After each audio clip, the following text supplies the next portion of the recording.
நீங்க ஏதோ துபாயில இருந்ததாக இந்த பசங்க எல்லாம் பேசிக்கிறாங்களே, துபாயில எங்க இருந்தீங்க? பெக்ரினா? இல்ல. சார்ஜா? இல்ல. அபிதாபியா? வேற எங்க இருந்தீங்க? துபாயில. துபாயில இருந்தது தெரியுது. துபாயில எந்த இடத்துல இருந்த பாருங்க? துபாயில அந்த மெயின் ரோடுக்கு பக்கத்துல பஸ் ஸ்டாண்ட ஒட்டி. துபாயில பஸ் ஸ்டாண்டா? என்னமோ உசிலம்பட்டி பஸ் ஸ்டாண்ட சொல்ற மாதிரி சொல்ற. துபாயில பஸ் ஸ்டாண்ட் எங்க இருக்குன்னு கேக்குற? இந்த துபாய் பஸ் எல்லாம் வந்து நிக்கும்ல அங்க. இதெல்லாம் ரொம்ப நக்கலாமா? ஆமா, துபாயில நின்று அட்ரஸ் சொல்லு.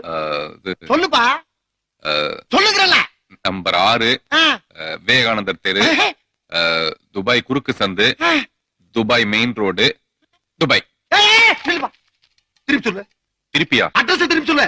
Dubai, Dubai main road, Dubai குறுக்கு சந்து, விவேகானந்தர் தெரு, நம்பர் 6. என்ன அப்படியே